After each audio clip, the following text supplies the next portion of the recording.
Olá, eu sou o Robson de Castro e este é o Pé na Areia Podcast, invadindo sua praia aqui. Estamos retornando, né? Estamos retornando aqui às gravações, essa é uma edição gravada. E o assunto do momento é segurança pública. Eu sou o Robson de Castro, temos como convidado hoje aqui o Argel Rodrigues. Ele é gestor público e ex-comandante, está na reserva, é isso? Esse é o termo certo, da Polícia Militar do Estado de São Paulo. Ele é nosso convidado hoje aqui para a gente falar da situação na Baixada Santista de segurança pública, que é um problema enorme que está acontecendo aqui e está afetando toda a população, de modo geral, e tem muita tensão nas ruas. Então, Argel, seja bem-vindo ao Pé na Areia Podcast novamente, que você já esteve aqui já faz um tempinho. Vamos bater um papo sobre este assunto. Robson, gostaria de agradecer o convite, de poder retornar ao estúdio. Gostaria de saudar o nosso público, né, que nos acompanha. É uma grande satisfação, na verdade é uma mesa de amigos, né? É uma conversa, um bate-papo, né, sobre diversos assuntos. É claro que segurança é o que a gente se aprimora mais, né? Em razão de 35 anos na Polícia Militar, a gente conhece um pouquinho. Pode comentar alguma coisa, né? Sim, claro. Inclusive a gente estava fazendo um ajuste aqui. A gente está com novas instalações aqui. Depois eu vou contar as novidades do que está acontecendo aqui com o Pé na Areia Podcast. Temos uma parceria de sucesso aí que está em andamento. Mas o assunto, o tema do momento hoje, o Argel é um cara que vivencia o noticiário da segurança pública no estado de São Paulo. E teve uma ação da Polícia Militar de ronda lá, de um oficial da rota, que foi alvejado e infelizmente perdeu a vida lá. E teve uma reação do Estado contra a criminalidade lá do Guarujá. E o que mais pegou nesse contexto tudo é que existe muito um apelo aos direitos humanos, mas eu queria saber de você, Argel, essa questão dos direitos humanos do policial militar. Não existe, o peso é diferente, né? Antes disso, Robson, eu queria só fazer uma breve introdução. A gente precisa esclarecer ao nosso público que nós estamos colhendo frutos, né? Então, isso é um processo aí de décadas, tá? E o resultado, né, dessa má gestão por parte de muitos governantes, os frutos, né, frutos negativos, estão sendo colhidos agora. Então, alguns dados. Por exemplo, aqui no litoral, né? Muita gente fala que é um Rio de Janeiro melhorado, né? Então, se você acompanha a geografia, a questão de praias, morros, né, se assemelha muito à cidade do Rio de Janeiro, né? Isso aí cria um terreno propício, né? A questão da criminalidade. Até porque você permite algumas, digamos assim, pequenas infrações. Então, quando eu permito a ocupação de encosta de morros, por exemplo, tá? Quando eu permito a proliferação de palafitas, né, de comunidades, né, antigamente chamadas de favelas, eu crio um ambiente favorável à instalação do crime, né, e hoje, claro, o crime organizado, né?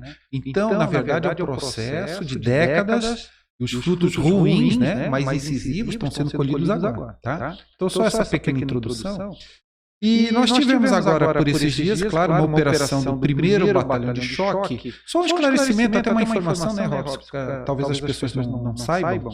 Então, na década de 70, digamos, por conta aí dos governos militares, houve uma reestruturação na polícia em 1970 e a Força Pública ela foi unida à guarda civil e mais a antiga guarda marítima, né? A polícia marítima, e gerou o nome Polícia Militar do Estado de São Paulo. Muito bem. Em razão disso, algumas unidades de choque. O que é uma unidade de choque? São unidades especializadas, policiais com melhores equipamentos, treinados para determinadas situações mais críticas. Então, na verdade, a missão principal do 1º Batalhão de Choque, que é denominado Rota, né, Rondas Ostensivas Tobias de Aguiar, a missão principal é o combate à guerrilha urbana. Porque nós estávamos numa época de ditadura, entre aspas, né, eu gosto de citar governos militares, né? Mas era um fenômeno da América Latina, né? A gente tem que situar, ponderar isso, né? Era em toda a América, né?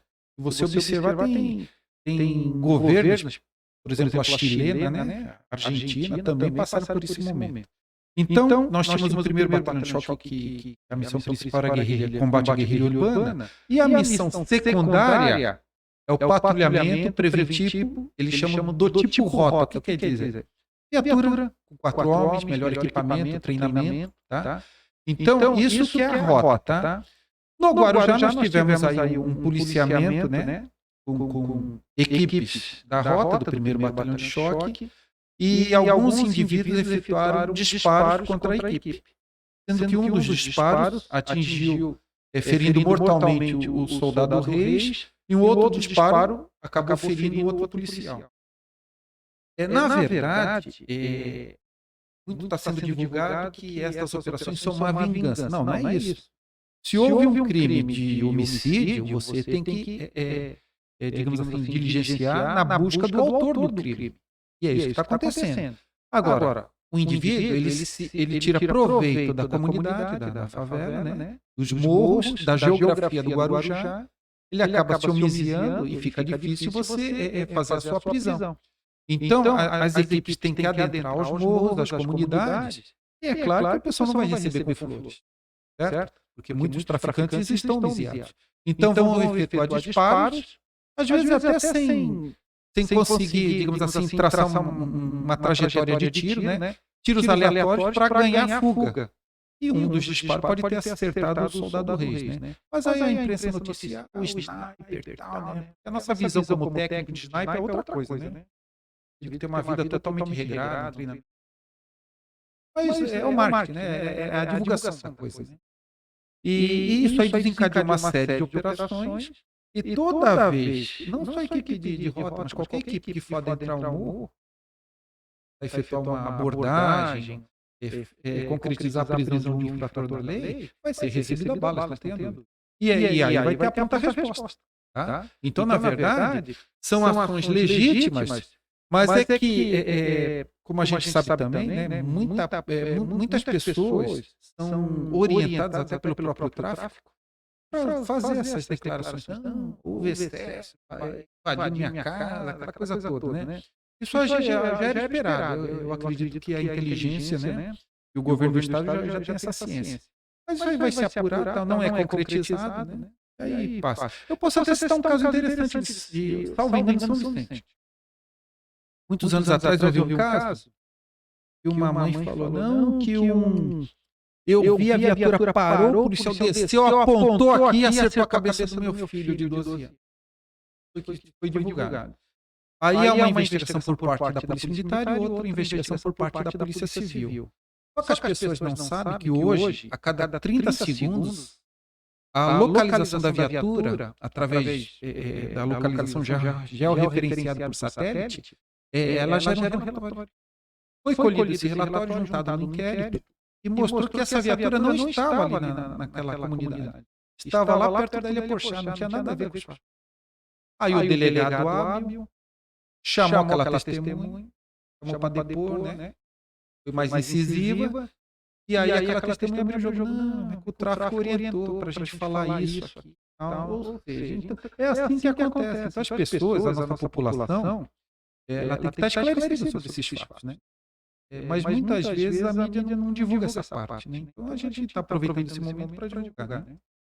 Eu acho que o grande problema, né, é essa guerra de informações que acontece, que afeta todo mundo.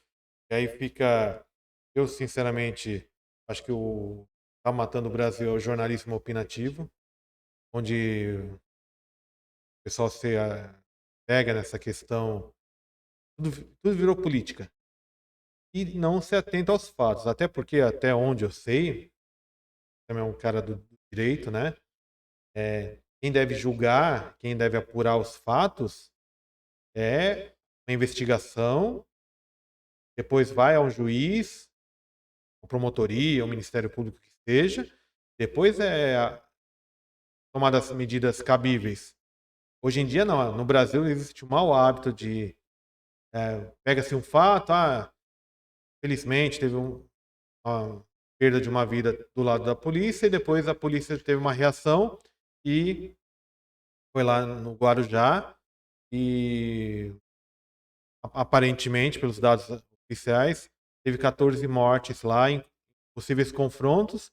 E aí teve uma outra ação agora, também em Santos, outros 2 policiais foram alvejados e não perderam a vida nesse momento. Só que o problema é que a imprensa, a mídia brasileira já condena todo mundo. Sim. Isso eu acho errado. Ainda tem um pouco dessa questão. Eu vou te dar um exemplo. Você pegar qualquer rua aqui, ó, Vila Operária, Veracruz, Jussara, escolhe qualquer rua aleatoriamente. Você escolhe essa rua, que é perpendicular aí a Monteiro Lobato, caminha até o fundo, do lado do morro, vai até o final dela. Quando você chegar no final, você vai ver quatro homens, 4 jovens perambulando, principalmente no final da tarde, na penumbra, na escuridão, né? Estão perambulando ali, fazendo o quê? Um está armado, outro faz a distribuição da droga, outro controla o dinheiro, outro cuida da comunicação. Então, o tráfico, ele tem indivíduos que respondem por determinadas funções, tá? Se uma viatura de porte, uma força tática, uma viatura de rota, né? Ela caminha de forma reta em direção a esse ponto para abordar os indivíduos, eles vão perceber, claro. Qual que é a primeira medida? O indivíduo responsável pela segurança vai efetuar uns disparos para dar tempo de recolher o dinheiro, as drogas, se homiziarem na mata e sumir, para dar fuga. É isso que acontece. Tá? Então, isso é geral. Estou dando o exemplo de Mongaguá, mas Guarujá pior ainda. Tá? E é isso que vai acontecer. Então, houve a morte do policial, diligências. Toda vez que qualquer viatura for entrar na biqueira, vai ser recebido a bala. E aí há uma pronta resposta dos policiais. Eventualmente, policiais poderão ser atingidos, eventualmente infratores poderão ser atingidos. E aí você não pode jogar isso no campo de vingança, de atentar contra os direitos humanos, não. É uma questão que está prevista no Código Penal, a questão da legítima defesa. E o policial tem que atuar, ele tem que ir, ele é agente da lei. Ele não pode se esquivar da função. Tá? Então, o que ocorre? Vai entrar, o indivíduo recebeu a bala, vai haver a pronta resposta, o policial é treinado. Então, possivelmente, aquele indivíduo vai ser ferido. Talvez até indo a óbito, né? Então, é assim que funciona a coisa. Então, é claro que cada lesão, cada óbito tem que ser investigado, vai ser colhida a autoria, a materialidade, e tendo os elementos necessários, eventualmente, o promotor, dependendo, claro, né? O promotor poderá denunciar os policiais ou não pela prática de um determinado crime. Tá? Quando não, às vezes até pede o arquivamento. Né? Essa é uma ação legítima. Tá? Então é muito em cima disso, de autoria e de materialidade do delito. Mas você não acha que a mídia aqui, litoral, ou as grandes redes de mídia, até porque também depois eu quero até pontuar um dado que eu acompanhei recentemente, mas a mídia, ela tende a culpar o Estado por tudo, e passar a mão na coisa que é contra a lei, né? Quer dizer, existe a legislação brasileira, o que é certo, o que é errado, a forma da sociedade se organizar, mas no final das contas a mídia ignora isso. Sim. Ela tatua no Estado toda a desgraça que existe. Só que quando ela se beneficia do Estado, que a gente sabe muito bem que é com propaganda, com publicidade, contratos milionários de divulgação, ela fica quieta. Sim. Na verdade, olha que interessante, Robson. Polícia. Polícia vem de polis, né? Polis, cidade, né? Cidades gregas, polis, né? Cidade, cidadão. Então, perceba que polícia, esse link, né? Polícia, cidadão, é algo muito forte. Nós temos países, estados, que não têm forças armadas, não têm exército, né? Mas nenhum país no mundo ela prescinde de sua polícia. Porque a polícia é um ente controlador social. É importante para a cidade funcionar, para o Estado funcionar. A polícia é importante. Eu lembro de algumas ditaduras, né? Um tempo atrás. A polícia era muito forte, mas Forças Armadas nem tanto, né? Não tinha. Então perceba que é muito bonito o discurso. Não, vamos acabar com a polícia. Não existe Estado sem polícia. Tá? Então é só para regrar as relações sociais. Tá? Agora, polícia é um controlador social. Você fez uma entrevista aqui, alguém gosta de auditor da Receita Federal, que fiscaliza seu imposto de renda? Não. Ninguém gosta. É um fiscal. Policial é um fiscal? Quando ele aborda o seu veículo lá para fiscalizar, é um fiscal. Quem que gosta, em sã consciência, gosta de fiscal? Ninguém gosta de ter seus direitos, né, mesmo que momentaneamente, cerceados. Né? A lei permite, mas ninguém gosta. É um fiscal. Policial é uma função digamos assim, antipática, mas ela, para o Estado democrático de direito funcionar, tem que existir. Tá? Alguém tem que fazer esse papel. Tá? Agora, não é uma função simpática. Agora, você compara com o bombeiro, por exemplo. Se tem um incêndio aqui, o bombeiro entra, inunda o prédio, apaga o incêndio, isso é aplaudido. Agora, toda vez que o policial é acionado, é sempre porque há um conflito. Certo? Alguém está certo, alguém está errado. Alguém vai ser conduzido algemado, alguém é vítima, entendeu? Então não é uma função muito simpática. A verdade é essa. Então as pessoas que ingressam na polícia têm que ter internalizado essa ideia, essa questão, essa visão. Tá? E aí o que ocorre? Como é um ente antipático, tal, que a população não assimila muito bem, até porque não é tão desenvolvida assim nossa população, diferente de outros países. Eu fui para os Estados Unidos lá, quando eu fui passar no aeroporto lá, deu um probleminha porque eu tinha sido do exército, vim na PM. Então, nos Estados Unidos, eles sabiam que eu tinha servido um tempo no exército. Olha que interessante. Lá Chamaram é de outro lado, nível, né? tive que explicar. A hora que eu falei que era policial da ativa, nossa, tratamento VIP, é outros 500, né? Até porque a lei lá é totalmente diferente, né? Muito bem recebido, um tratamento diferenciado. Você ser militar, ser policial nos Estados Unidos é outros 500, é bem diferenciado. Até porque lá tem uma autonomia totalmente diferente, né? Sim, sim, Um exemplo, sim. pelo que eu acompanho do noticiário internacional, o policial norte-americano, um exemplo, tem um tiroteio de gangues lá, porque lá o Sim, problema sim. são as gangues. É. O policial já chega, ele atira, já prende, aí não é que nem o Brasil tá acontecendo, aí é um ponto que eu queria comentar com você. Prendeu o cara, já chega o promotor, já chega lá com o papel, ó, assina aqui, que senão você vai ter menos anos na cana, mas você já vai pra cana. Então, Robson, isso é um negócio que, como advogado, eu bato bastante. Mais do que aumentar a pena dos crimes, é aumentar a celeridade, a rapidez. Uma coisa é você prender uma pessoa por 40 anos, com os recursos, tudo, daqui a 10 anos. Vai. Outra coisa é você prender a pessoa por 8 anos, daqui a 6 meses. Entendeu? A pena é menor. Mas a agilidade, a sanção imediata. Por exemplo, a gente fala tanto de feminicídio. Mas se o cara é sancionado de imediato, ele causou uma lesão corporal na companheira, ele é sancionado daqui a 6 meses, a rapidez. Você acha que ele vai voltar para. Eu vou dar margem para cometer o feminicídio? Não, claro que não. É a rapidez da pena, isso é importante. Mas nós não temos essa rapidez aqui. Uma série de recursos. Pegando né? esse gancho dos dados, de uma forma geral, aquilo que acontece na Baixada Santista, no teu conhecimento, tua Sim. experiência, a quantidade de delitos de todo tipo, do mais leve ao mais grave, é imenso na Baixada Santista, né? É assim, cada região você tem alguns perfis, né, digamos assim. Aqui, por exemplo, furtos.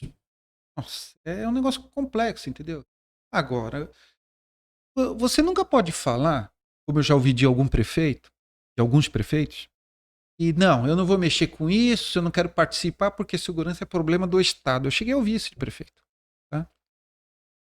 Agora, tem prefeitos que não, eu quero colaborar. Ele entende a limitação do Estado, né? E a bem da verdade, Robson, segurança pública, saúde e educação são serviços que estão muito próximos do cidadão. Então deveriam ser exercidos até pela própria prefeitura. Eu não sou contra a polícia municipal, desde que ela não sirva como um braço armado do prefeito e faça mau uso, né? Esse é o problema, tá? Mas, por exemplo, digamos que tudo está caminhando para isso, para as guardas municipais serem elevadas a verdadeiras polícias municipais. Mas digamos que uma guarda municipal, uma polícia municipal, seja atribuída a ela a competência para atender ocorrências de pequeno potencial ofensivo. Crimes leves, digamos assim, né? Da Lei 9.099, por exemplo. Coisa simples, isso, exato. Tá? E para a polícia estadual, como ocorre em outros países, os crimes mais complexos, roubo, assalto, negociação com refém, né? Rouba banco, que demanda maior efetivo, maior equipamento, armamento, né? Seria algo inteligente, seria algo complementar. Tá? Agora, o que eu vejo que a Guarda Municipal não cumpre a missão constitucional, que é proteção dos prédios municipais, dos próprios municipais, né? Ela entra na área da PM, concorre com a PM para prender traficante. Você tira um traficante de circulação, no dia seguinte tem outro. Nunca vai se acabar o tráfico de drogas. Até porque drogas Eu falo isso com conhecimento de causa porque o meu mestrado foi em cima de drogadição. Tive que estudar muito. Óbvio, se você não tem ideia. Quando surgiu a primeira comunidade, já surgiu, não vou dizer droga, né, do jeito que a gente conhece hoje, mas os vegetais alucinógenos, né? E tem uma ligação muito forte com a questão transcendental, com comunicação do ser superior, é algo complexo. Droga nunca vai acabar. Você pode controlar, informar as pessoas dos malefícios, né? Então você prender um traficante, no dia seguinte tem outro. Então guarda municipal é um desperdício de recursos prender traficante. A verdade é essa. Você pode controlar, por exemplo. Eu sabia que toda quinta-feira, final de semana prolongado, chegava carregamento de droga em Mongaguá, em Itanhaém, Peruíbe. Fazia o quê? Operações na entrada da cidade, pegava muita coisa. A gente sabe mais ou menos, mas é paliativo. Mas é uma guerra sem fim. Né? Sim, é paliativo. Inclusive, hoje a gente está fazendo essa gravação no dia 2 de agosto, só para deixar claro aqui para nossa... Bem lembrado. Nossa audiência aqui, dia 2 de agosto a gente está. Inclusive, se inscreva no canal, comente aí, deixa o seu comentário aqui embaixo. É uma edição gravada que a gente está, nesse momento, fazendo edições gravadas. O conteúdo vai diretamente para o YouTube, mas a gente posteriormente vai começar a publicar essa nova fase do Pé na Areia Podcast no Facebook também, que o pessoal tem pedido bastante. Sim. Então, primeiro vai para o YouTube, uma semana depois, mais ou menos, vai para o Facebook. Mas o importante é o seguinte, se inscreva no canal, manda esse vídeo para bastante pessoas que estejam acompanhando esse conteúdo. E como hoje é dia 2 de agosto, se eu não me engano, o STF vai discutir alguma coisa nessa questão de drogas.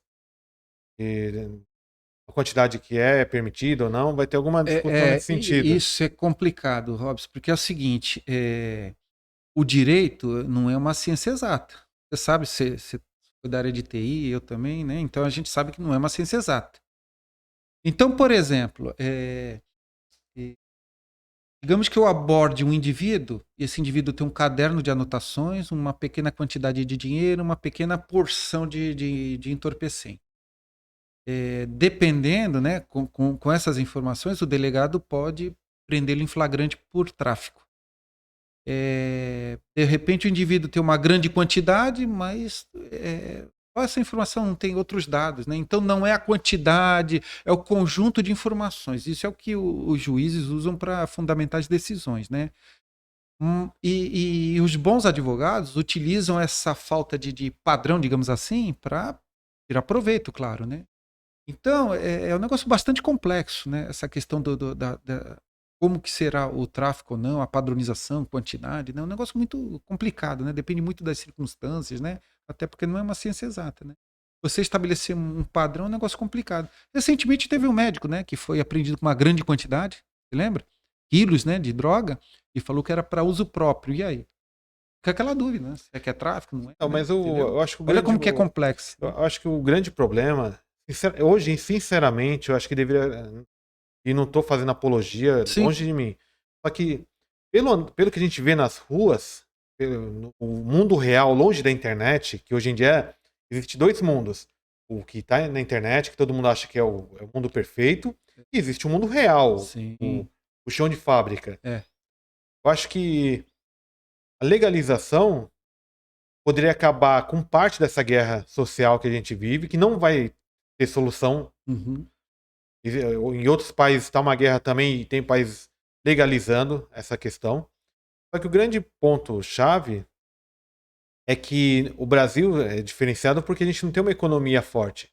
Então a violência também, porque o usuário ele precisa ter dinheiro para comprar o que ele quer comprar, para fazer o uso e tal, não sei o que. Só que ele vai partir para a violência contra a sociedade. Sim. E aí tá nesse ponto, que é a chave dessa briga que está acontecendo no Guarujá, em Santos, em outras cidades também, que a gente também tem notícias sobre isso, que existe também uma guerra nas sombras, né, de conflitos e confrontos nas sombras, né, porque a grande mídia nunca vai noticiar, mas a polícia vai estar no meio dessa guerra de violência. E aí pega o gancho que eu queria te perguntar. Tem direitos humanos para a polícia? Retornando, né, essa questão dos direitos humanos. Olha que interessante. Inicialmente, a questão dos direitos humanos, né, a promoção, né? Promoção é você proteger e divulgar, né? A questão de proteção dos direitos humanos. Os direitos humanos, quando eles são inseridos na Constituição Federal, né? ele gera a denominação de direitos fundamentais. Então, são direitos que nascem com o homem, né? Então, qualquer atemporal, fora de espaço, em qualquer lugar, tem que ser preservado. Muito bem. E normalmente, quando você fala de afronta à questão dos direitos fundamentais, normalmente está ligada a ações, mas também a omissões por parte de agentes do Estado. Tá? Então, quando eu deixo, por exemplo, de fazer uma investigação bem feita, algo que me prejudicou, uma lesão corporal que me deixou, por exemplo, deficiente, eu estou tendo os meus direitos fundamentais atacados. Em contrapartida, quando eu sofro uma abordagem também mais rigorosa, abusiva, eu também estou tendo meus direitos fundamentais atacados. Tá? Então, ações e omissões por parte de agentes do Estado. Muito bem. Inicialmente, o que ocorre? Bom, se o policial Reis ele representava o Estado, estava fardado, armado, representando a polícia militar, um controlador social atuando na favela, e foi baleado, teoricamente, os grupos, as entidades de direitos humanos, né, de proteção, não se manifestariam. Olha que interessante. Só que hoje, nos dias de hoje, já há um outro entendimento. Né? Alguns estudiosos entendem que sim, que os agentes do Estado, exercendo a sua função, também já teriam esse viés, né, da questão das entidades de proteção dos direitos humanos protegerem também esses agentes que representam os Estados. É um outro viés.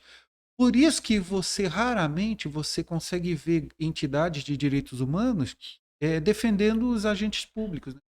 Normalmente os policiais, né, que são alvos, né? Porque o policial está fardado, ele aparece, tem viatura caracterizada, ele tem uma ostensividade. Então, do Estado é quem mais aparece. Tá? Se você pegar, por exemplo, um pronto-socorro, uma enfermeira que não atendeu uma pessoa, é uma questão de direitos humanos, mas não aparece, tal, não é tão ostensivo. Agora, o policial é o indivíduo, é o representante do Estado que mais aparece. Por isso que a mídia, né, as pessoas, assim, digamos assim, mal informadas ou mal intencionadas, batem bastante em cima do policial. Porque a ostensividade ela é forte, é marcante. Ela representa o Estado, né, a mão do Estado. Por isso que agridem muito a questão da... Independente, viu, de agir corretamente ou não, sempre vão bater no agente. E depois que se apure, né? E nós temos que tomar cuidado com a questão da informação. Não sei se é da sua época, que você é bastante jovem, é menininho, né, Robson? Tô no 44 já. Bom, né? Tão novo assim. Né? Mas não sei se você vai se recordar, houve um fenômeno no ABC da escola, a famosa escola base, lembra? Sim, é alvo de jornalismo isso. Fizeram uma divulgação antecipada e prejudicaram aqueles diretores, gestores daquela escola particular no ABC, prejudicaram, acabaram com a vida das pessoas e depois, no final, as denúncias não procediam, não era nada daquilo, a vida das pessoas já estava praticamente... Não, e essa questão, só para pegar um Foi gancho... muito complicado, a gente tem que tomar muito cuidado com as notícias, né? Assim, por isso que eu te falo nessa questão do mundo da internet e o mundo real. Então, acho que você deve ter ouvido falar recentemente, aquele ator, o Kevin Spacey, Sim, sim. da série House of Cards, um ator e outros filmes e tal. Eu lembro dele Ele teve Baby Driver também, que é um filme muito bom. Um filme que ele recebeu o Oscar, pode o nome agora do filme. É, um cara... E assim, ele foi acusado, a mídia destruiu ele perdeu contratos, perdeu tudo. Sim. E aí volta naquele gancho que a gente estava falando. Ah, mas o cara... Alguém foi lá, acusou, tal, não sei o quê. Mas quem realmente investiga e julga é o Ministério Público, sim. é a promotoria, e o juiz vai avaliar as provas e vai dar a sentença. E aí, mesmo. essa última semana saiu lá a sentença de que todas as acusações dele foram infundadas. Ou seja, a mídia vai lá, destrói a imagem do cara, o cara perde contratos, né? a vida o trabalho dele. Tudo porque a internet um dia achou, e aí a mídia hoje em dia compra muito conteúdo da internet, virou um tribunal digital que prejudica a vida de um monte de gente. E aí, que linkando com esse assunto da gente tá falando de segurança pública aqui na Baixada Santista, foi lá do tal vídeo que o cara falou que o suposto atirador... Isso que também tá dando conflito.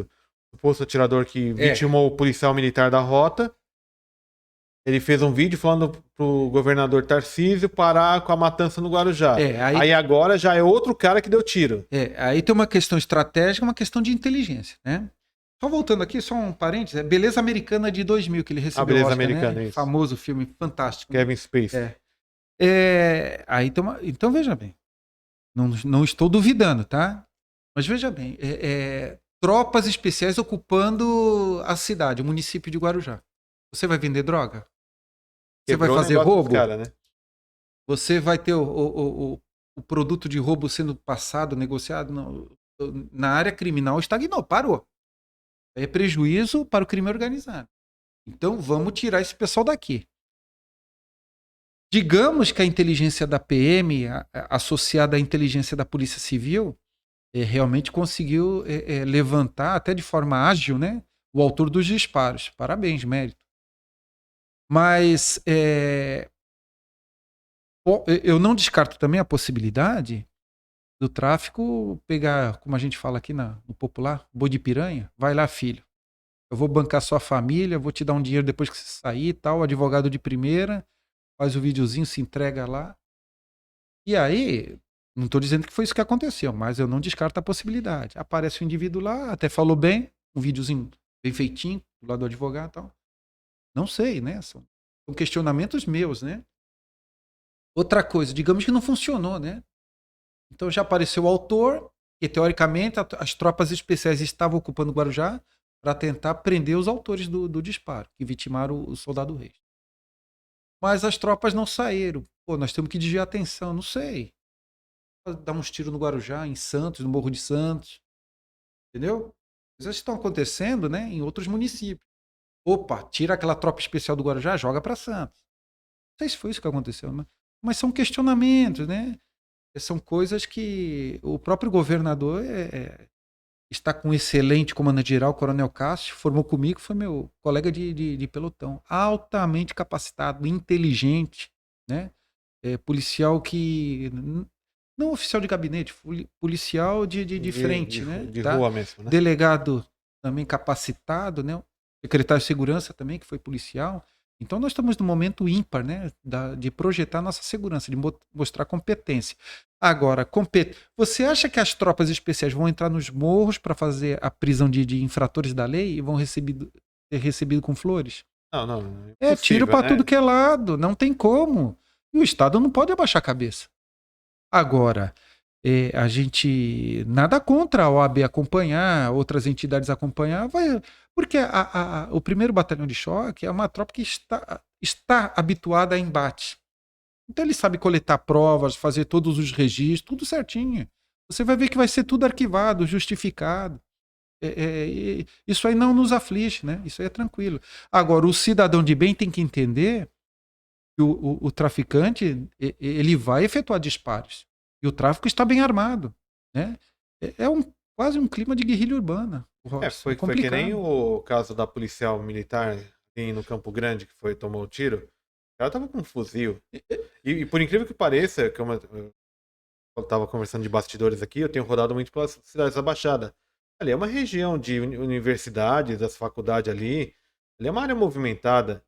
Então não foi tipo... Você chegou a ver o vídeo ou não? Eu vi. Então olha que interessante, eu trabalhei muitos anos na rua. Então, como é que funciona o serviço, né? Você tem turnos, né? Normalmente das 7 às 19, das 19 às 7 da manhã. E tem turnos intermediários também para reforço, né? A teoria antiga era o seguinte, que o infrator da lei, o criminoso, né, o ladrão, ele chegava de manhã cedo, aí dormia até 2 horas, aí acordava, tal, aí no final da tarde ele saía para praticar o roubo de novo. Então a gente concentrava o efetivo das 14 às 23 horas, era o ponto alto de crimes. Agora já está disperso isso, né? Você não leva em consideração. Bom, então os policiais iam sair de serviço 7 horas da manhã. 6 horas da manhã era costume nosso. Você encosta na padaria, o padeiro está fazendo pão, você come um pãozinho, bate um papo, você faz a segurança da padaria, porque normalmente muitas padarias, principalmente em São Paulo, hein? Era imenso o número de roubos a padarias, né? Então você come um pãozinho, toma um café, bate o papo com o padeiro, já faz a segurança, já está por ali, só esperando dar aquela hora para 7 horas recolher e encerrar o serviço. Então veja bem, uma guarnição formada por um homem e uma mulher, tomando café da manhã.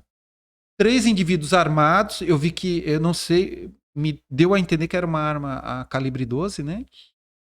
Ou seja, bem armados. Tá? Eles não foram roubar a padaria. Tá? Também não foram se vingar de algum atendimento de ocorrência. Dificilmente mulher dá novidade. Mulher é um bichinho cri-cri, trabalha direitinho. Entendeu? Dificilmente aquela guarnição atendeu alguma ocorrência que extrapolou o limite da lei, aí foi uma vingança. Não acredito nisso. Então eu acho que eles estavam circulando a mando de alguém para dar algum recado. Pegaram aquela dupla na padaria e efetuaram os disparos, acabaram baleando a policial feminina, né? Então, esse é o meu entendimento pelo que eu vi no vídeo lá. Pode ser que tenha outras informações que não chegaram ao meu conhecimento. Agora, por que isso? Será que não é para desviar a atenção da concentração de tropas especiais no Guarujá? Você viu que depois ali veio tudo.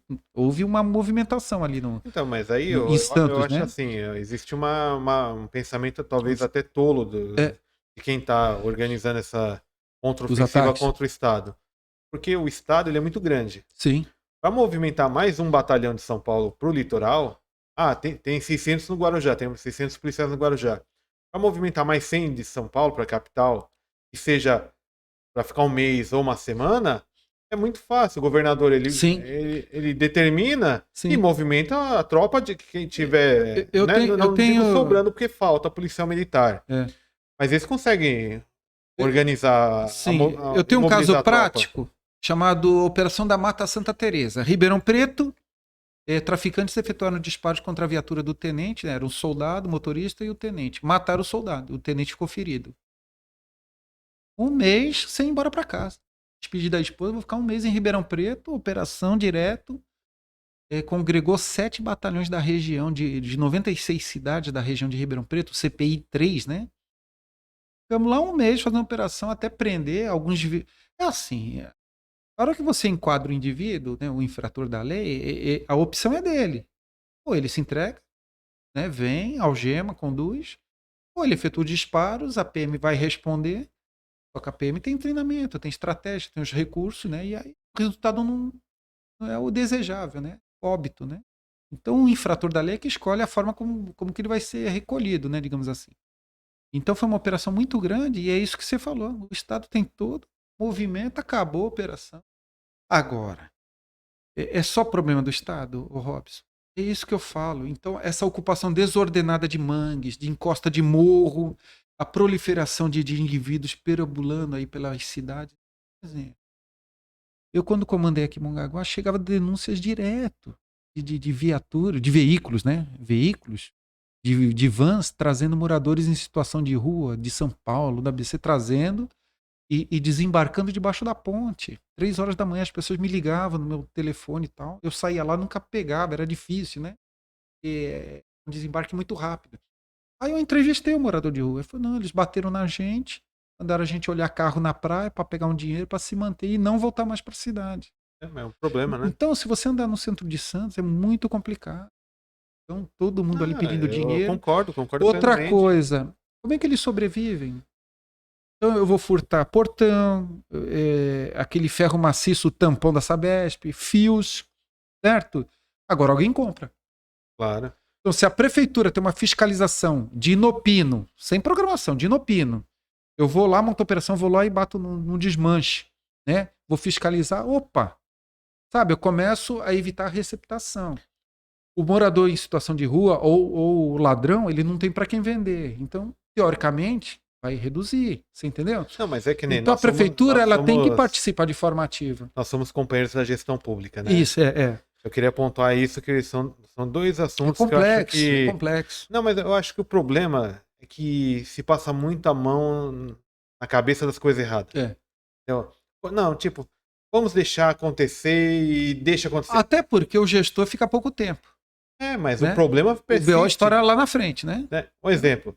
Sinceramente, eu acho que não deveria ter o comércio de cobre em nenhuma cidade. Mas é uma coisa da indústria, não. A indústria Mas aí você vai ter responsável. o secretário de meio ambiente batendo em você. Não, mas como é que vai recolher esse material? A indústria. É Você entendeu? obrigação da Sim, indústria fazer isso. o reaproveitamento. Porque a indústria não assume o papel dela. É. Né? Já tem legislação, né? Mas Brasil. não tem a Eu fiscalização. estou falando de Brasil, porque lá fora é uma coisa diferente. Comércio de cobre, proibido. Comércio de alumínio em certos tipos de peças, proibido. Ah, latinha sim, sabe? Sim. Mas em liga, que é obviamente pedaço de portão. Eu tava trabalhando, foi na Praia Grande, foi o quê? Já faz um tempinho. Mas sem brincadeira, eu tava passando na Avenida Presidente Kennedy, você conhece ali. Sim. Do nada o pessoal num comércio começou a gritar. Ô, para aí. O cara atravessou a rua, ele tava com um carrinho, um carrinheiro. Ele simplesmente encostou no portão, puxou, que é aquele portão de correr. Sim. Que a estrutura é móvel. Só encaixado. Só encaixado. Ele puxou o portão e saiu andando numa boa. Os caras do comércio correndo pra cima dele pra pegar o cara. Tá, aí prende. E aí? Não, é furto, sem violência. Ele vai ficar preso? Não, então, mas esse é o problema. Aí, que é um ponto que eu quero chegar, que eu acho que também, talvez você perceba isso, ou você já percebeu isso, é que as pessoas estão ficando intolerantes e estão começando a partir para a justiça com as próprias mãos. E isso também é a parte perigosa. É isso mesmo. Quando até copiar o ministro, né, um termo que a gente... Aliás, ele copiou, né, da área jurídica, o arcabouço jurídico, né? Não funciona, né? Quando o sistema penal não funciona, a gente acaba regredindo, né, aos tempos lá da justiça, vingança privada, né? Próprias mãos, né? Complicado isso aí, né? Então eu acho assim, um retrocesso. Nessa questão de comércio, eu sinceramente, se não me engano, em Guarujá baixou uma lei que proibia certo tipo de comércio de ferro velho. Acho que Guarujá. Você percebe como as secretarias têm que conversar?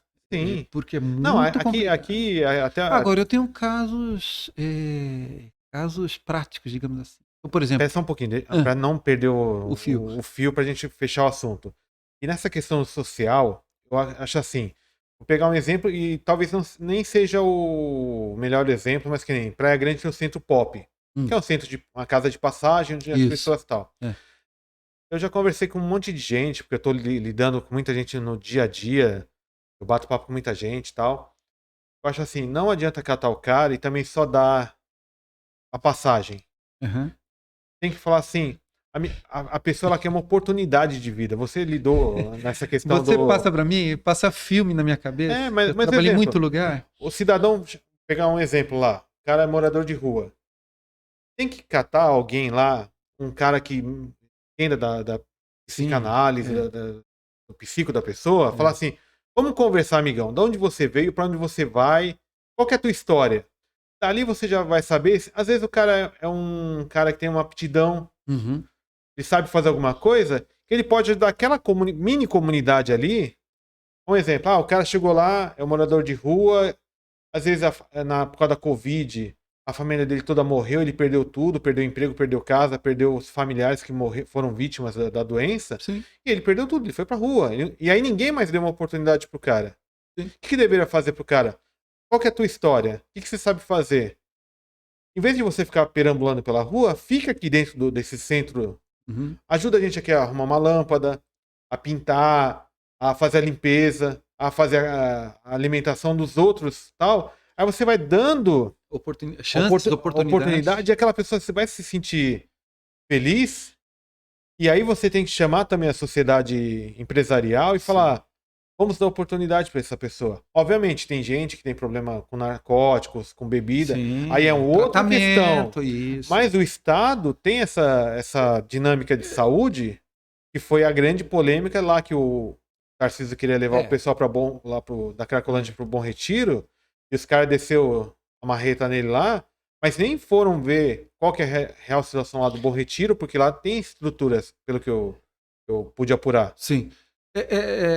Voltando um pouquinho, você lembra antes do programa que a gente está falando da questão de fazer o mapeamento, mensurar, e tirar a radiografia do problema?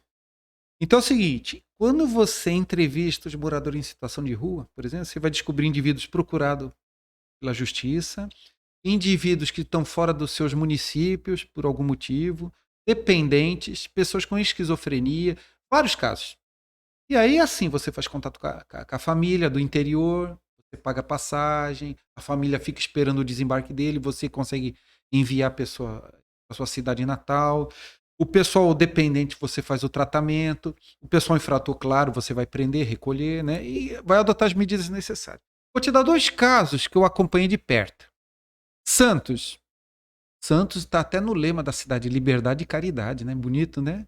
Então as pessoas lá pegam os moradores de rua no final da tarde, fazem os marmitex e doam para as pessoas que estão com fome, moradores de rua, lá no mercado. Bonito isso. Maravilha. Agora, Franca. As pessoas lá também fazem isso. No final do dia, cedem, né, a alimentação. Só que tem um detalhe. Elas dão essa alimentação em Franca, né? Dão alimentação para a pessoa, recolhe a pessoa, dá banho, faz barba, corta cabelo, arruma um cômodo para essa pessoa dormir alguns dias, dá cursos para a pessoa, treinamentos técnicos, encaixa essa pessoa numa indústria, na fábrica de calçados de Franca. Franca é um polo calçadista, tá? Pelo menos fábrica, era, né? Pelo menos era. Ele começa a trabalhar, resgata a dignidade do indivíduo. Me chamou atenção isso, porque eu rodava Franca, 300 mil habitantes, e não via morador abandonado, situação de rua. Procurei a universidade, o polo de pesquisa. Conversei com a doutora de serviço social. Falou, tenente, muito bem observado, o senhor não é daqui. Eu falei, não sou. Mas me chamou a atenção. Falou, vamos tomar um café. Conversar com a doutora. Ela me explicou o seguinte, Franca é muito próxima de Uberaba.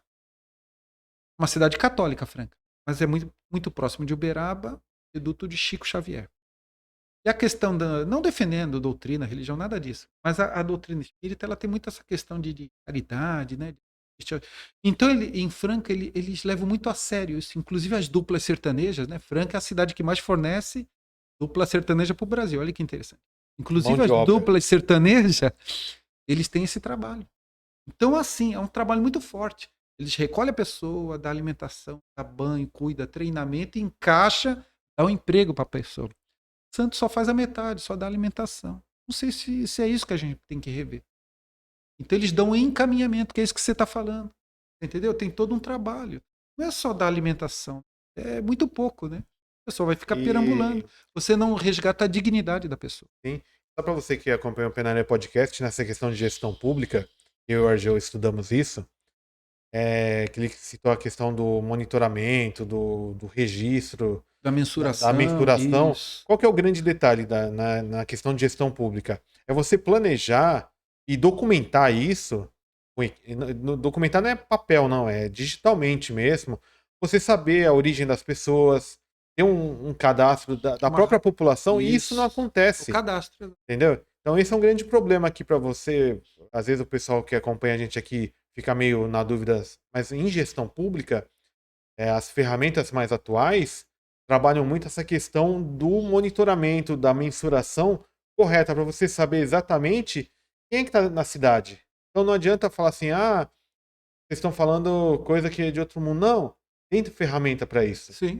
Né? Sim. E às vezes as prefeituras esquecem. E isso, quem sofre é a população. Às vezes até vem recurso, né? Às vezes até vem dinheiro do governo federal ou do estado, e você não tem essa radiografia do problema local. E como é que você vai desencadear, gerar projetos, por exemplo, entendeu? Quer dizer, o dinheiro vem, aí você fica distribuindo de forma aleatória, né? Sem seguir projetos. Então, a eficiência ela é diminuída, né? Você perde a eficiência, o dinheiro é mal aplicado, né? E você acha que a questão da segurança pública, a gente já viu isso acontecer em 2006, foi, né? Sim. Foi a grande onda e tal. Tudo bem que foi uma proporção absurda no estado de São Paulo toda. Só que existe uma panela de pressão que é constante, né? Existe um monitoramento, a Polícia Militar e a Civil monitora toda essa situação. Aí eu vou te fazer uma pergunta, essa é a minha percepção. Eu não sei se eu vou falar a minha opinião. Sim. Nos últimos meses, a questão econômica no Brasil tem se ficando muito ruim. E isso eu sinto no dia a dia. Então, Sim. quem está na rua, longe do mundinho da internet, que onde na internet tudo é perfeito, percebe que as pessoas estão empobrecendo, endividadas, as cidades não têm,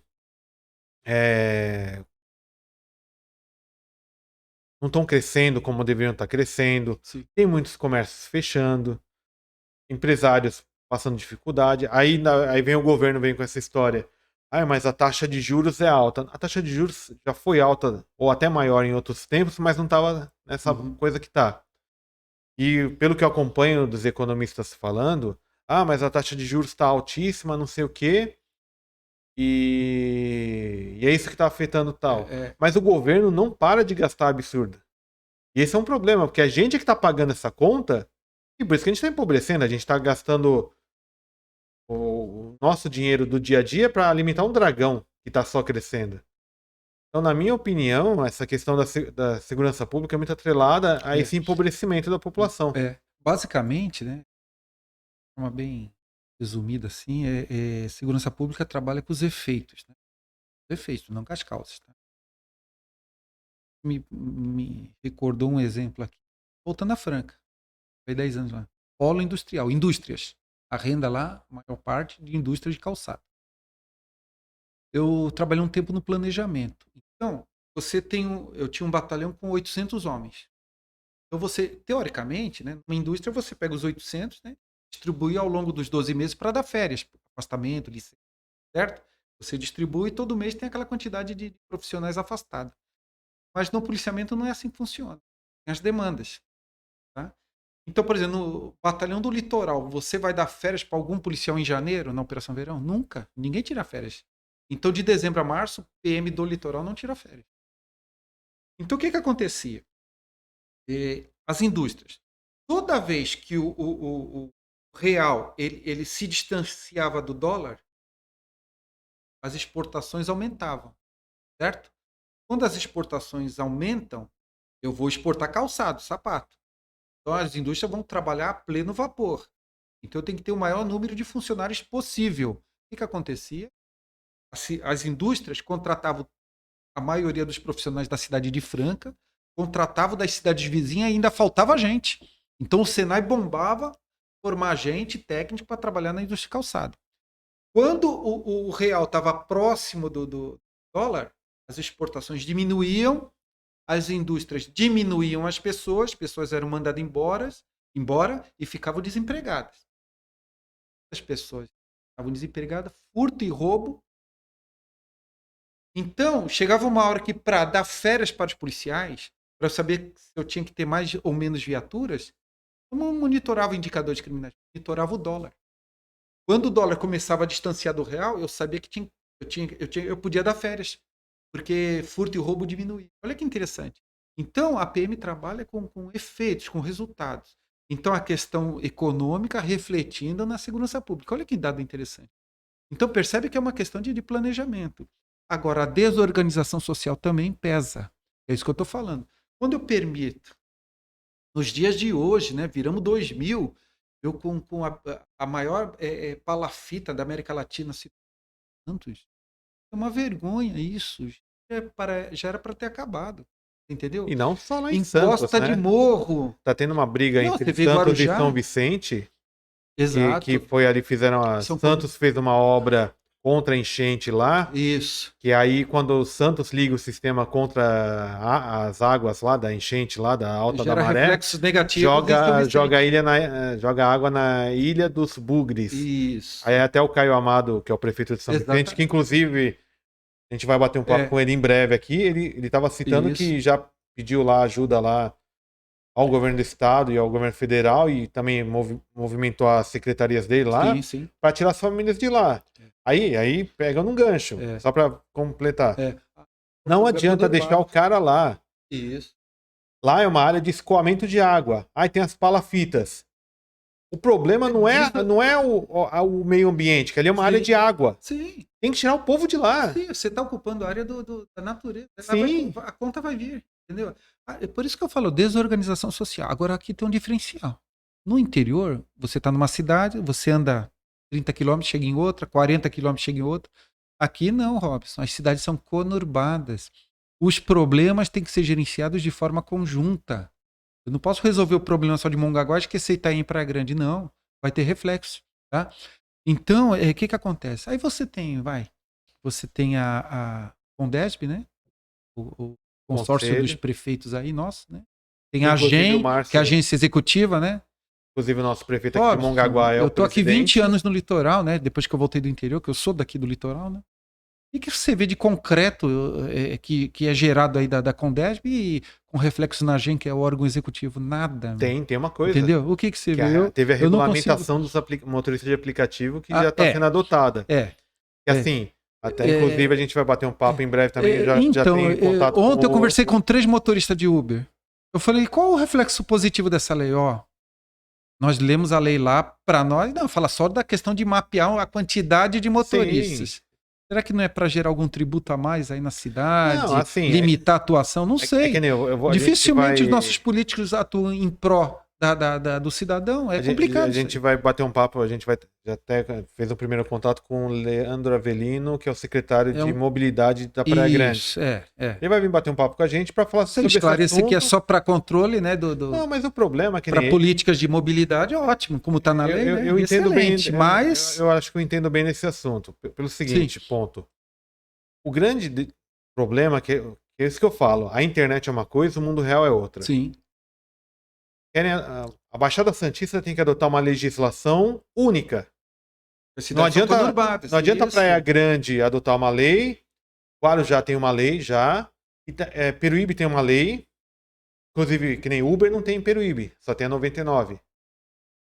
Uma curiosidade. Não sabia, desculpa. Se você for para Peruíbe e pedir Uber, não, vai te falar, não tem na cidade. Entendeu? Aí o que acontece? Não existe uma legislação unificada. Aí você fala assim, mas querem seguir a legislação que tem em São Paulo. Ótimo. Uhum. Só que eu não li ainda, e eu posso estar sendo leviano nas minhas palavras neste momento, que eu não li toda a lei lá. Segundo a prefeita Raquel Tini, uma postagem no Instagram dela, para o motorista nada muda. Mas o grande problema entre a relação passageiro-motorista e plataforma é o seguinte: a plataforma remunera mal o motorista, ela cobra caro do passageiro. Isso. E nessa desequilíbrio que existe nessa equação, os carros estão ficando sucateados, é motorista que eu já tive muitos relatos, motorista que se passar num exame toxicológico ele não passa. Sim. É falta de verificação quem é realmente o motorista, antecedentes criminais. E até para não falar também que existe só desgraça nessa questão, recentemente, se não me engano, a Uber fez uma grande triagem, né? Ela passou o pente fino em todos os motoristas. Eu tomei ciência disso. E aí o que aconteceu? Muita gente estava com pendência com a justiça, sendo condenado ou não, mas tivesse algum processo lá rolando. A Uber bloqueou o perfil desse motorista e falou pedindo aquela certidão de pé, não sei o que lá. De objeto e pé. Objeto e pé. Isso. É a situação em que se encontra o processo. Né? E aí que tá. Esse é o grande problema. Mobilidade urbana. A gente sabe, infelizmente, tem muita gente usando. Pra gente também não ficar dando muito termo, porque talvez o filtro do YouTube possa encher a nossa paciência depois. Mas tem gente que tenta usar os veículos de aplicativo para fazer coisa errada. Sim. Os motoristas sofrem muita violência, né? Sim. Que você vê nas ruas aí, motorista sendo sequestrado, sendo morto, ou motorista causando violência contra o passageiro. Então, esse é um problema que envolve também segurança pública e o empobrecimento das cidades aqui da Baixada Santista. Sim. Então, esse acho que tem que ser pontuado. Então, mas pelo que eu li da lei, ele fala desse controle para alimentar até futuros projetos voltados à mobilidade. Mas qual que é o reflexo imediato de benefício para o condutor Uber, né? Eu não vi algo concreto, né? Por isso que eu fiquei meio assim. Não, e na lei, nas legislações que estão sendo adotadas, inclusive a regulamentação federal que está para sair, eles só pegam o motorista, o trabalhador. A plataforma fica isenta. Então, mas eu digo, será que com a aprovação desse a Uber será obrigada, por exemplo, a repassar um percentual maior de pagamento para os condutores? Não, Difícil não, isso. não. Entendeu? Quem vai pagar a conta é o Qual que é o efeito motorista. prático desse projeto O de que lei? o governo Vamos quer? entender. Não, Se for só para alimentar os projetos da simplesmente prefeita, assim. Até é um seria ponto muito, interessante é esclarecer. um ponto chave o seguinte. Qual que é o problema hoje? Os motoristas se cadastram na plataforma e o governo, não, em tese, não recebe nada com isso. Sim, É a nova economia, a economia digital. E isso incomoda. Sim, Por quê? Pelo lado do motorista, ele não quer ser CLT, não quer. Desculpa o termo. Sim. Ele quer que o governo se foda. Desculpa o termo, Não, tá? e com razão, né? Porque o que já recolhe tributos, né? Por outros meios, né? O motorista paga tributo no pneu, no combustível, Sim, na lataria, em tudo. E o governo quer morder mais. Sim. E qual que é o retorno? Estradas péssimas, falta de iluminação, insegurança, que não é culpa da polícia ou tal, Sim. mas é a situação econômica no geral. Você tocou num ponto interessante aí. Conclua o seu raciocínio. E assim, o motorista, o que ele quer? E também as plataformas, elas têm que parar de colocar todo tipo e qualquer tipo de motorista. Vou pegar no meu dia a dia. A dedo, opa. A dedo. Amigão, você vai trabalhar, você vai seguir tais regras. Plataforma, você vai ter que fazer curso. Isso. Como tratar bem uma pessoa, uma mulher, um idoso, criança. Criança tem que ser acompanhada com os pais, é lei. Público LGBTQI+. Pessoa com deficiência. Sim, os grupos vulneráveis, né? Cão guia. Pessoa com deficiência. Tem que fazer esses cursos. Você viu o caso ontem do condutor de aplicativo que abandonou uma menina? Gerou um estupro? Você viu essa matéria? Mas tem isso Não, da hora. ele deixou a menina na rua. Você viu o caso ontem? Que emblemático. Mas esses problemas tem toda hora. E por outro lado, só para fechar o assunto, a plataforma também tem que adotar educação ao passageiro.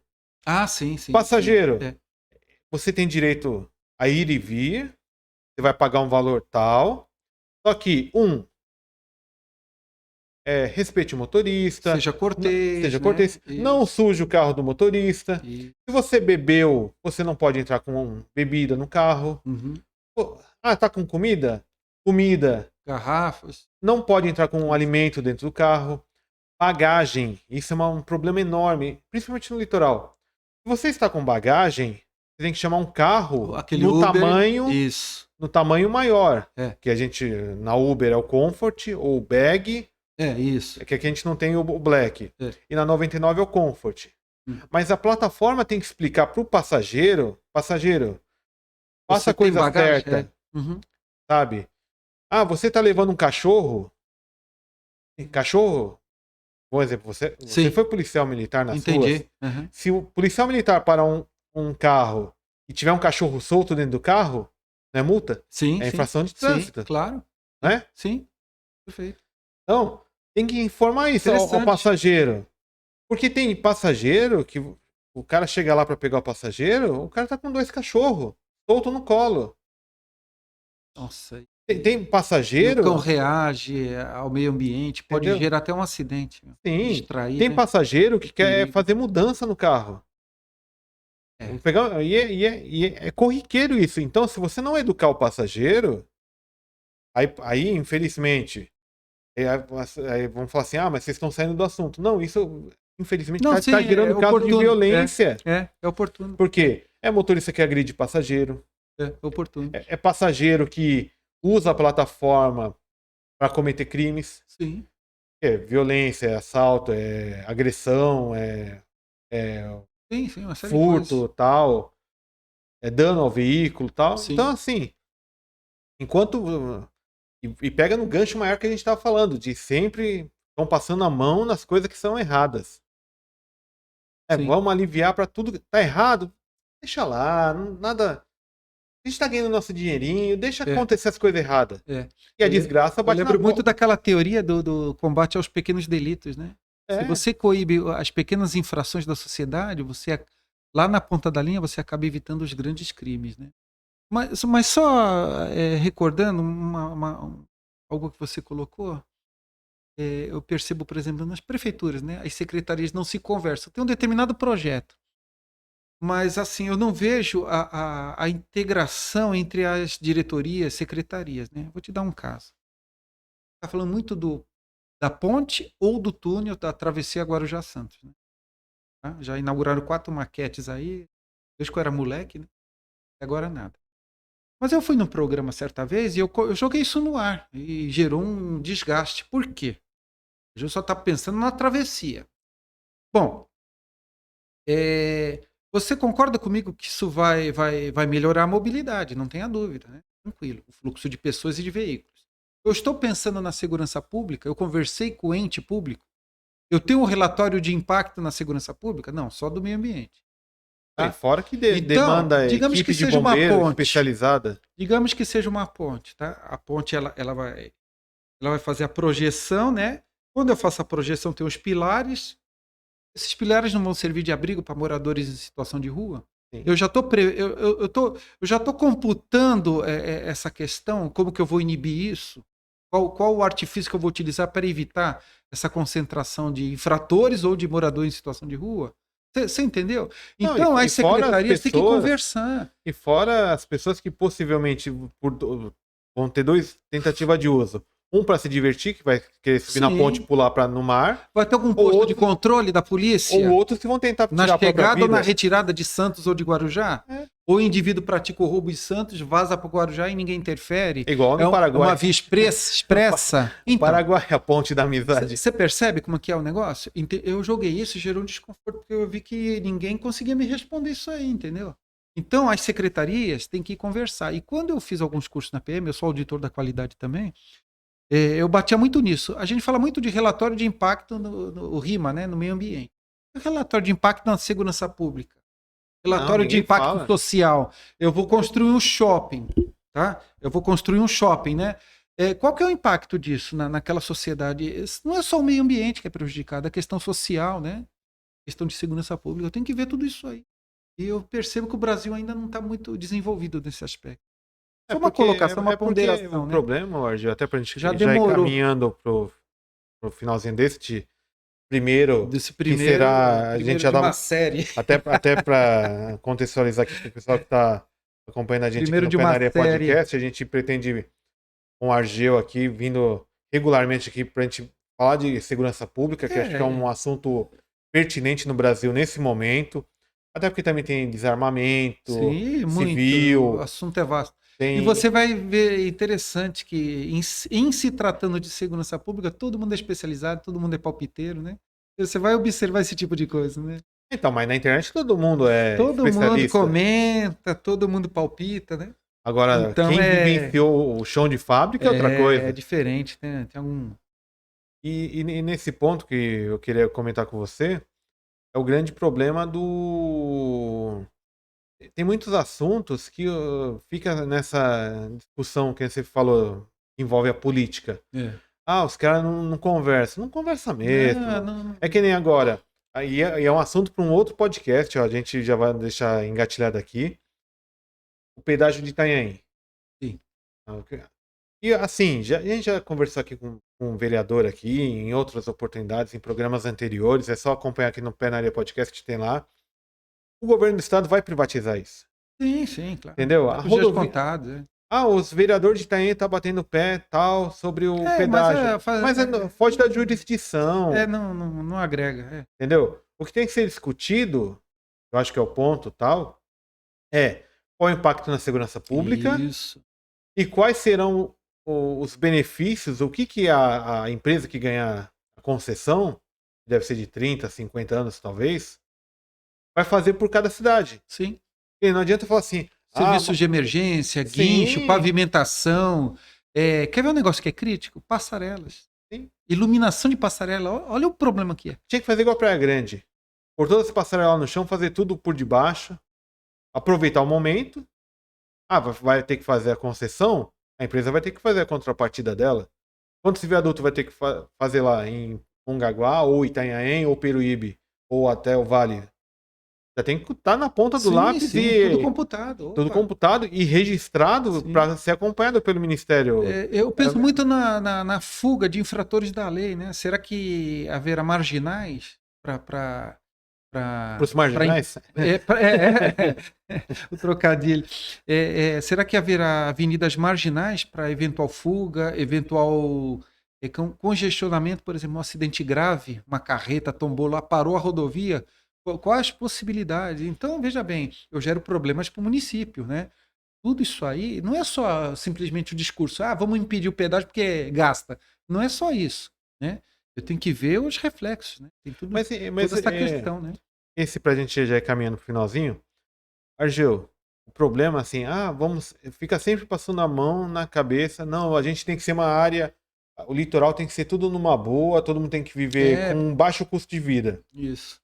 Só que esse baixo custo de vida custa muito alto. Eu vou pegar um exemplo que eu tava conversando com uma pessoa lá de Jundiaí. Ela falou: nossa, lá em Jundiaí tá tendo um monte de indústria, todo mundo tem emprego, tá gente indo para lá. A economia tá forte. A economia tá forte. O interior tá destaque. mandando no estado. Rio Preto, Jundiaí. E o litoral, a gente tem 1.800.000 e poucas mil pessoas que moram no litoral e boa parte está desempregada ou vive de subemprego. Sim, isso mesmo. O litoral tá lotado de motoristas de Uber, o 99, InDriver, Maxim, não sei o que lá, porque os caras não têm emprego. Não tem opção. Entendeu? E assim, pessoas com formação, hein? E gente com formação. E até, só para fechar assim, que eu não posso deixar de dizer que uma vez eu estava em São Vicente, eu conheci um cara que era venezuelano, que a gente vai também ter um bate-papo daqui a algum tempinho com Domingos da Paz, que eu quero puxar esse assunto. Eu conheci um venezuelano que fugiu da Venezuela. Tem assunto que é pano pra manga sobre isso. Interessante, hein? Bastante oportuno, atual, né? E eu queria até comentar no próximo podcast que a gente vai ter aqui com o Domingos da Paz. Eu acho que esse é o problema. Ele falou dessa questão de empobrecimento das pessoas. A Baixada Santista tem quase 2 milhões de pessoas, tem um porto, tem uma área imobiliária muito grande. E cadê a segurança pública? A gente está tendo conflitos no Guarujá, que Guarujá infelizmente perdeu a mão já faz um tempinho, da segurança pública. Sim. Era uma das cidades mais prósperas. Mas guarde essa mensagem, essa frase que eu ouvi. Baixada, né? Rio de Janeiro, melhorado. Eurovis. Vamos dar segurança pública, né? Mas o problema é quando entram as milícias. Você vê que essa questão de desorganização, coisa que me incomoda bastante. O indivíduo só fica 4 anos, no máximo 8, cozido. E aí eu deixo a bomba relógio pro sucessor. Agil, suas considerações finais. Eu fico muito feliz de ter você novamente aqui batendo papo com a gente. E se tudo der certo, vai ser uma constante aqui para a gente discutir os assuntos da semana. Robson, eu agradeço a oportunidade, né, de poder retornar ao programa. Agradeço aí aos nossos ouvintes, né, ao nosso público. E assim, é que a gente já tem uma certa idade, nós temos a experiência profissional, a experiência como cidadão, né? E a gente vai conversando assim, vai puxando. Você vê que 1 hora é muito pouco para a gente conversar. É muito assunto, muitas experiências, muitos casos, né? Então, mas é muito satisfatório. E a ideia é essa, é colaborar, né? Levar um pouco de informação extra para o nosso ouvinte, né? Para que ele saia desse batidão, né? De mídias que só posta maravilhas, né? Quando a realidade é terrível, a realidade está batendo na porta. A realidade aí é terrível, né? Então, é isso aí. Muito obrigado, viu, Robson? Eu fico feliz de você estar aqui mais uma vez aqui. Vamos torcer para que a Baixada Santista realmente prospere, né? Porque na atual situação, eu acho que a situação do Guarujá, que foi o começo do nosso assunto, recentemente em Santos, é só a ponta do iceberg para uma coisa que pode acontecer novamente, como foi em 2006. Porque em 2006 começou com o Cubatão. Foi o primeiro policial que foi alvejado numa delegacia, foi em Cubatão, se não me engano. Isso aí, bem lembrado. Depois teve Santos, na Zona Noroeste, um policial com uma filha de colo saindo da igreja evangélica, foi baleado com a menina. Então a gente tem que ficar muito atento a essa questão de segurança pública. A resposta do Estado foi muito complexo, teve operações de inteligência, muito difícil, no momento, viu? Eu lembro de palavras do Cláudio Lembo, né, que estava interinamente no governo do Estado. Sim. Nunca... Ele era um político antigão, né? Mas nunca mais voltou, sumiu, apagou. E eu lembro da frase dele que ele falou: se soubesse, nunca tinha entrado nessa situação, né? Sumiu o governo do Estado. A Foi muito gente tem complexo. que lutar e tem que pensar como gestão pública e também segurança pública, como toda essa questão da Baixada Santista, ela tem que assumir seu papel de Sim, importância sim. para Ser ter os protagonista, né? investimentos necessários para gerar riqueza para as pessoas que aqui moram. Sim, sim, Não adianta ficar continuando passando a mão na cabeça coisas erradas. sim. Não, tá tudo muito bom. Deixa o cara vender miçanga na praia. Não, o cara tem que trabalhar, Sim, tem que recolher como o governo de boa, quer. fazer sua inscrição, O governo domicílio. quer arrecadar. Então, vamos dar carteira assinada pro cara, vamos dar um salário digno pro cara, o cara poder ter uma família numa casa Sim, legal, condições numa dignas rua para sustentar legal. sua família. E aí ter uma segurança pública Sim, boa para todo mundo. sim, porque veja bem, a segurança, você pode estudar, você pode trabalhar, o município pode desenvolver suas atividades. Se eu não tenho segurança, tudo é impedido, né? É algo crucial, né? É bem isso, né? Muito obrigado pela oportunidade. Eu acho que o debate foi salutar, né? Espero retornar aqui. Em breve você estará de volta aqui. Muito obrigado. E você que acompanhou o Penaria Podcast até este momento, deixe seu comentário aí. Este vídeo é gravado, mas a gente vai voltar a fazer o ao vivo em breve. E eu quero agradecer ao nosso parceiro aqui, que eu vou contar as novidades em breve, inclusive com a participação dele mesmo. Argel, muito obrigado. Curta o vídeo, tá? Compartilhe o vídeo, comente e se inscreva no canal. Muito obrigado. Até mais.